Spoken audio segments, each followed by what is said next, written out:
Rupees helmet పగిలిపోయినా పర్లేదు, కానీ ఒక మనిషి ప్రాణం మాత్రం పగిలిపోకూడదు. చూసారా, ఇది హెల్మెట్. దీని పని తానే పగిలిపోయి నీ తలను కాపాడటం. ఈ హెల్మెట్ ధర ఎంత అండి?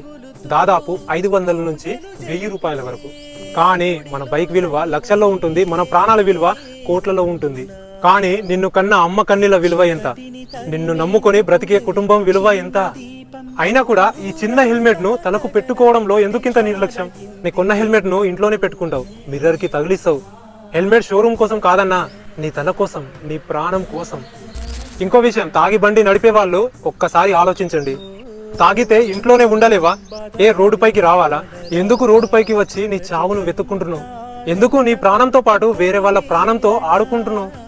మత్తులో నీకు రోడ్డు కనిపించకపోవచ్చు, కానీ నీకోసం ఎదురు చూస్తున్న అమ్మ ముఖం కనిపించాలి, నీ పిల్లల భవిష్యత్తు కనిపించాలి, నీ యొక్క కుటుంబం బాధ కనిపించాలి. తాగి బండి నడపడం ధైర్యం కాదు, అది కుటుంబాన్ని కన్నీళ్లలో ముంచే నిర్లక్ష్యం. మొన్ననే నాకు తెలిసిన 2 హెల్మెట్ ఉన్నా బ్రతకలేరు.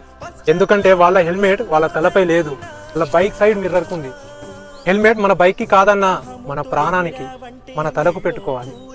ఒక యాక్సిడెంట్, ఒక చిన్న నిర్లక్ష్యం ఒక తల్లి కడుపు కోత అవుతుంది, ఒక తండ్రి గుండె ముక్కలవుతుంది, ఒక భార్య భవిష్యత్తు చీకటి అవుతుంది. ఒక చిన్న పిల్లాడు నాన్న ఎప్పుడు వస్తాడు అని ఏడుస్తూనే ఉంటాడు, కానీ సమాధానం చెప్పడానికి ఆ నాన్న ఉండడు. నువ్వు చనిపోతే జనం 2 రోజులు ఏడుస్తారు, 3వ రోజు నిన్ను మర్చిపోతారు. కానీ అమ్మ మాత్రం నువ్వు చివరిసారి వెళ్ళిన తలుపు వైపు జీవితాంతం చూస్తూనే ఉంటుంది. పోలీసులు చలాన్ వేస్తారు కాబట్టి కాదన్నా, నీ కోసం ఎవరో ఇంట్లో ఎదురు చూస్తున్నారు కాబట్టి హెల్మెట్ వేసుకో. ఈ హెల్మెట్ ఒక ప్లాస్టిక్ ముక్క కాదు, ఒక తల్లి ప్రార్థన, ఒక తండ్రి ఆశ, ఒక భార్య భరోసా, ఒక పిల్లాడి ప్రపంచం, ఒక కుటుంబానికి రక్షణ కవచం. జాగ్రత్తగా వెళ్ళండి, క్షేమంగా ఇంటికి తిరిగి రండి. ఒక హెల్మెట్ ఒక ప్రాణాన్ని కాపాడగలదు, ఒక ప్రాణం ఒక కుటుంబాన్ని కాపాడగలదు. జై హింద్.